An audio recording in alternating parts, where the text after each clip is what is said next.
नमस्ते, मेरा नाम है ब्रजेश तिवारी और आपका स्वागत है बतकही चौक पर। डिजिटल भारत सुरक्षित भारत के नाम पर आज एक मुहिम की शुरुआत हुई और शुरू हुआ एक विवाद। आज हम बात करेंगे भारत सरकार के एक ऐसे कदम की जिसने एक साथ करोड़ों मोबाइल उपभोक्ताओं को सुरक्षा कवच प्रदान किए जाने का दावा किया। जी हां, हम बात कर रहे हैं संचार साथी पोर्टल की।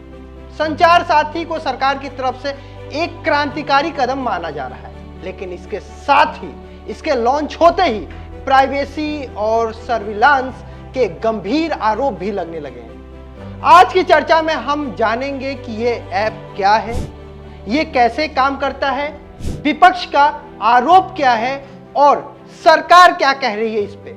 सरल शब्दों में समझें तो संचार साथी दूरसंचार विभाग द्वारा लॉन्च किया गया एक ऑनलाइन प्लेटफॉर्म है, जिसका मुख्य उद्देश्य है भारत के मोबाइल उपभोक्ताओं को सशक्त बनाना और उनके मोबाइल कनेक्शन से जुड़ी धोखाधड़ी चोरी को रोकना। यह एक सेंट्रलाइज्ड सुरक्षा तंत्र है। अब आपके जहन में आ रहा होगा कि यह काम कैसे करता है। यह पोर्टल मुख्य रूप से दो मॉड्यूल पे काम करता है, CEIR और TAF corp.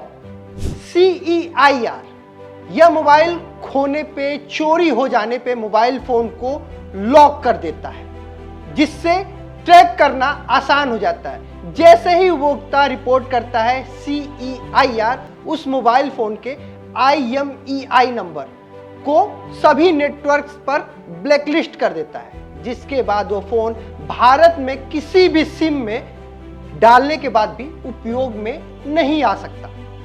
TAF COP telecom analytics for fraud management, यह सबसे महत्वपूर्ण है। यह आर्टिफिशियल इंटेलिजेंस AI का उपयोग करके यह पता लगाता है कि एक ही व्यक्ति के नाम पर कितने मोबाइल कनेक्शन सक्रिय हैं। यदि आपका कोई ऐसा नंबर दिखाता है जो आपके पास नहीं है, यानी आप उपयोग नहीं कर रहे हैं, तो उसे आप तुरंत ब्लॉक कर सकते हैं। फर्जी सिम से होने वाली धोखाधड़ी को इससे रोका जा सकता है। तकनीकी सुरक्षा के इस कदम पर विपक्ष और कई डिजिटल अधिकार समूह ने गंभीर चिंताएं व्यक्त की और उनका आरोप दो बिंदुओं में समझ सकते हैं। निगरानी का डर, उनको यह डर है कि सबसे बड़ा आरोप यही है कि सरकार डेटा का उपयोग नागरिकों की गतिविधियों पर नजर रखने के लिए, निगरानी के लिए कर सकती है, क्योंकि सरकार के पास IMEI, हर सिम कनेक्शन का इंफॉर्मेशन, उपभोक्ताओं का KYC की जानकारी। इसलिए विपक्ष का यह डर है कि सरकार इसका दुरुपयोग कर सकती है। एक सरकार का संचार सारथी ऐप को प्रीलोड की अनिवार्यता को लेकर एक आदेश, तो कहीं ना कहीं ये जो एक अधिकार है निजता का, उस पर कोई बड़ा प्रहार तो नहीं है। कहीं ये जो स्नूपिंग के प्रश्न उठ रहे हैं पूरे देश में, snooping app, I mean, clearly, it's ridiculous. Now, where else do they want to, I mean, citizens have their right to privacy. Even all of you must be having a right to privacy to send your own messages to family, friends, without the government looking at everything. It's not just one thing. It's not just snooping on the telephones. It's overall. They are turning this country into a dictatorship. In every form. You ask me every day why Parliament is not functioning. It's not functioning because they are refusing to talk about anything. So it's very easy to blame the opposition, but the fact is they are not allowing any discussion on anything, and that is not democracy. A healthy democracy demands discussion and everybody has different views. You hear them out. Priyanka ji, आपकी party ने क्या मांग करेगी? संचार साथी app को वापस लिया जाए, एटलीस्ट रोल बैक करना तो चाहिए। अभी मैंने सबसे बात नहीं की है, तो आज शायद वो चर्चा करके अपना डिसीजन लेंगे कि हमारा क्या स्टैंड है। लेकिन the fraud will be easy to report. The government for national security. But that's a very fine line, no? It's a very fine line between fraud is easy to report and we can see everything that every citizen of India is doing on their phone. So that's not how it should work.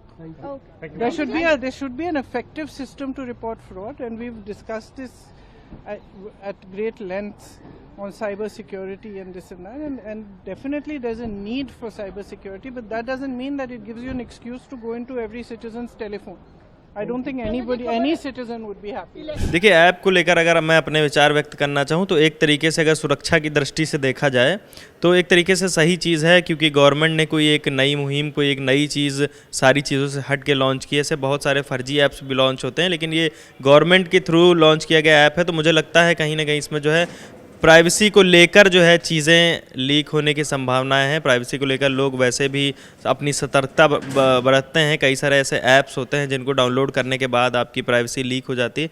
तो मुझे लगता है कि इस application के बारे में जो गवर्नमेंट को है वो सोचना चाहिए, जनता को अपना मतलब रखना चाहिए कि अगर आपकी प्राइवेसी लीक होती है तो हमें इसको यूज़ करने से बचना चाहिए।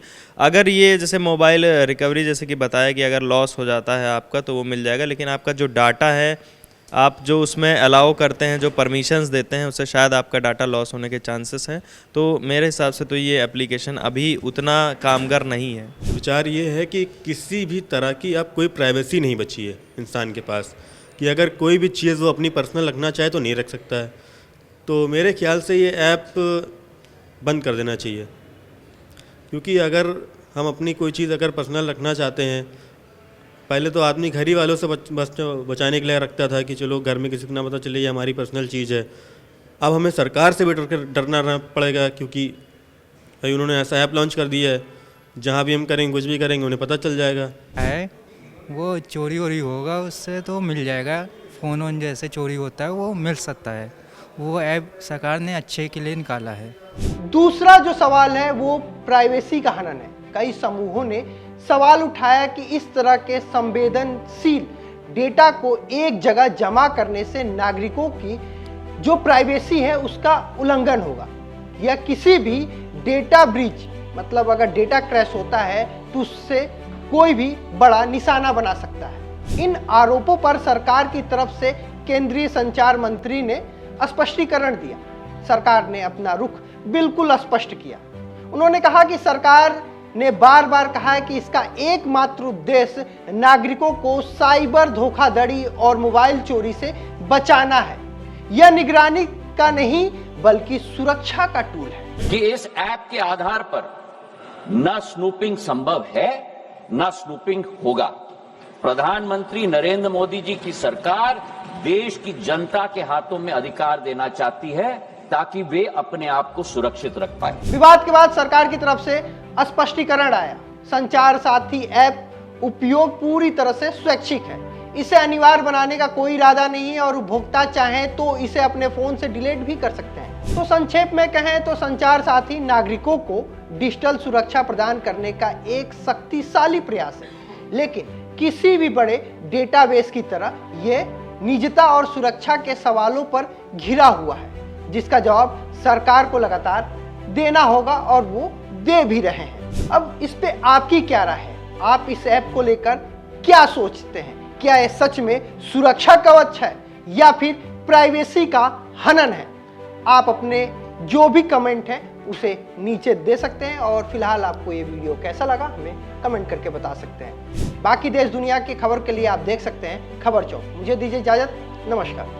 This video is sponsored by Ram Group of Companies, co-sponsored by Nature House and Bhaiya Ji Silver Coated Elaichi.